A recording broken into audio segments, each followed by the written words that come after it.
முகத்தில் உமிழ்ந்து விடு பாப்பா, மூஞ்சில துப்பிருங்கிறாரு. யாரு சொன்னது? சொன்னது பாரதியார். ஆனா துப்புனா தொடச்சுக்குவேன்னு சொல்லக்கூடிய ஒரு கூட்டத்துக்கிட்ட நம்ம எவ்வளவு மூஞ்சில துப்ப முடியும் சொல்லுங்க? அது திமுக கூட்டத்துக்கு போனாதான் அவங்களுக்கு தெரியும் பெண்ணுக்கு எவ்வளவு விடுதலை இருக்கு அப்படின்னு. போயிட்டு வர்றதே கஷ்டமா இருக்கும். பட் அப்ப மவுண்ட் பேட்டன் அன்னைக்கு ஸ்டிக்கர் ஓட்டினாரு, இன்னைக்கு இவனுங்க மோடிஜியோட ஸ்கீமுக்கு எல்லாத்துக்கும் ஸ்டிக்கர் ஓட்டிக்கிட்டு இருக்காங்க. இவங்களை வஞ்சிச்சு ஏமாத்தி நான் வாழுன்னு சொல்லி ஏமாத்திக்கிட்டு இருக்கான், உங்களை திட்டி அங்க ஓட்டு வாங்கிட்டு இருக்கான். ஸோ இந்த ரெண்டுத்தையும் பண்ணி தான் இவங்க இங்க அரசியல் பண்ணிக்கிட்டு இருக்காங்க. என்னைக்கு இந்த நிலை மாறுதோ, என்னைக்கு இந்த ரெண்டு பேரும் விழிச்சுக்கிறாங்களோ, நீங்க விழிச்சுக்கிட்டீங்க, என்னைக்கு அவங்க விழிச்சுக்கிறாங்களோ, இவனோட ஆட்சி முடியக்கூடிய காலம்.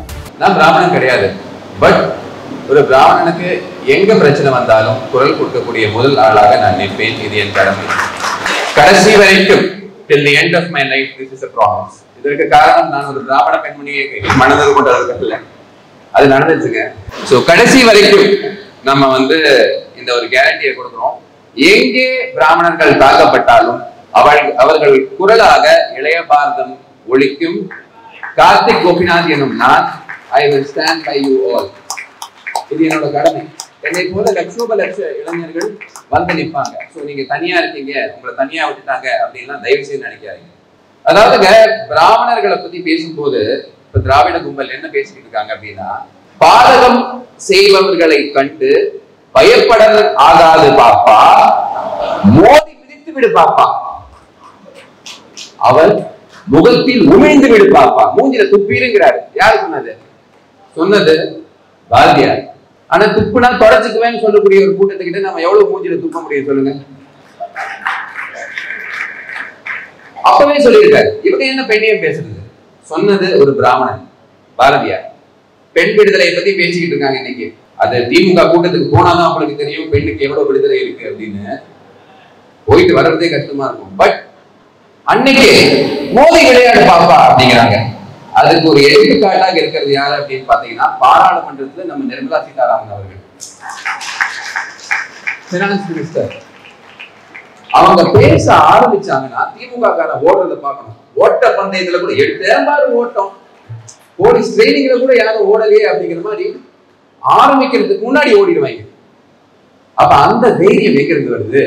இன்னைக்கு நடுத்தர வர்க்கம் எல்லாரும் சந்தோஷமாக இருக்காங்க அப்படின்னா ஒரு பிராமண பெண்மணிக்கு தான் வணக்கம் சொல்லணும். அது யாருன்னு பாத்தீங்கன்னா, நம்ம மாண்புமிகு நிதியமைச்சர் நிர்மலா சீதாராமன் அவர்கள். அதை என்னெல்லாம் பேசியிருக்காங்க. ஒரு பெண்மணியை பார்த்து ஊர்கா மாமி அப்படின்னு சொல்லக்கூடிய ஒரு ஒரு தைரியமும் திராணியும் இந்த அயோக்கிய கூட்டக்கிட்டார். ஆனா அதை எதிர்த்து பேசுறதுக்கு நம்மள எத்தனை பேர் முன்வந்திருக்கோம் அப்படிங்கிறதா இங்க இருக்கக்கூடிய கேள்வி. ஸோ அன்னைக்கே பாரதியார் சொல்லிட்டாரு, இனிமேல் அந்த மாதிரி பண்ணீங்கன்னா பிராமண பெண்மணிகள் உட்கார்ந்துருக்கீங்க, உங்களுக்கு என்ன பண்ணணும்னு தெரியும், மோதி இல்லைன்னா துப்பிருங்க, அவ்வளவுதான். அதுக்கு மேல எல்லாம் ஒண்ணும் கிடையாது. நிறைய பேர் சொல்லுவாங்க, பிராமணர் இருக்கிற இடம் தெரியாம இருந்துட்டு போயிடலாம்னு பார்ப்பாங்க, நமக்கு எதுக்கு வம்பு அப்படின்னு இருப்பாங்க. அது முற்றிலும் பொய்யானது. தன் உயிரை மீட்டிருக்காங்க நாட்டுக்கு வேண்டி. எத்தனை பேர் பண்ணியிருக்காங்க? சந்திரசேகர் ஆசாத் எத்தனை பேர் கேள்விப்பட்டிருக்கீங்க? ஆங்கிலேயர் வந்துட்டான், ஃபுல்லா ரவுண்ட் பண்ணிட்டான், போட்டு கொடுத்ததும் நம்ம ஆளுதான். கையில ஒரே ஒரு புல்லட் தான் இருக்கு. நான் செத்தாலும் சாவேனே தவிர இவன் கிட்ட அடிமையாக இருக்க மாட்டேன் அப்படின்னு சொல்லிட்டு தன் உயிரை எடுக்கிறார் சந்திரசேகர் ஆசாத், பிராமணன்.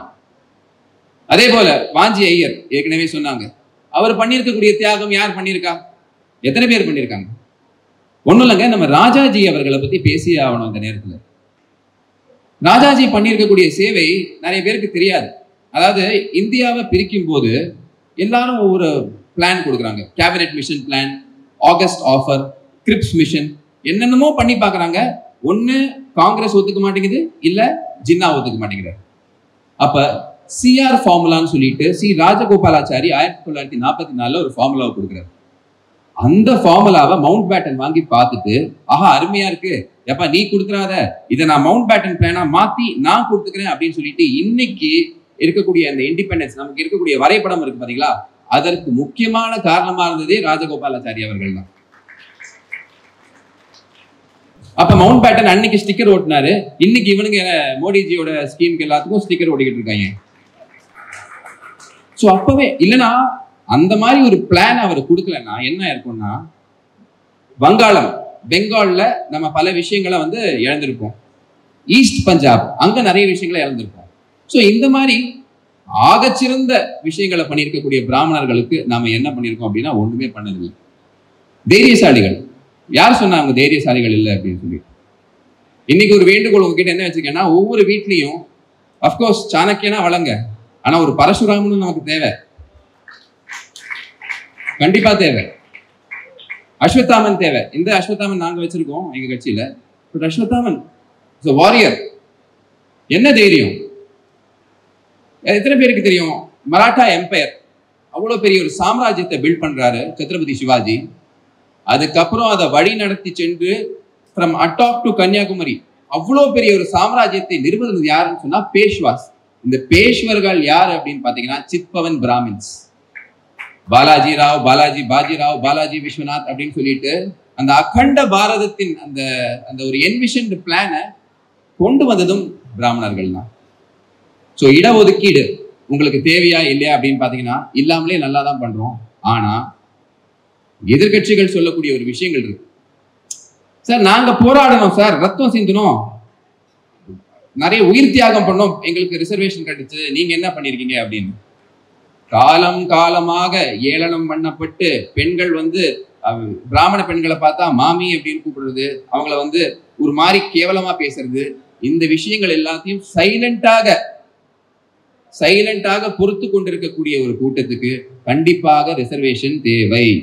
ஆகையினால இதற்கும் நீங்கள் குரல் கொடுக்கணும். தமிழக அரசாங்கம் எக்கனாமிக்கலி வீக்கர் செக்ஷன் யாருக்கு உண்மையிலேயோ செலவு பண்ணி படிக்க முடியல, செலவு பண்ணி ஒரு ஒரு ஒரு எக்ஸாம் அப்பியர் பண்ண முடியலையோ அவங்களுக்கு ரிசர்வேஷன் கொடுக்கணும். இதுதான் சமூக நீதி.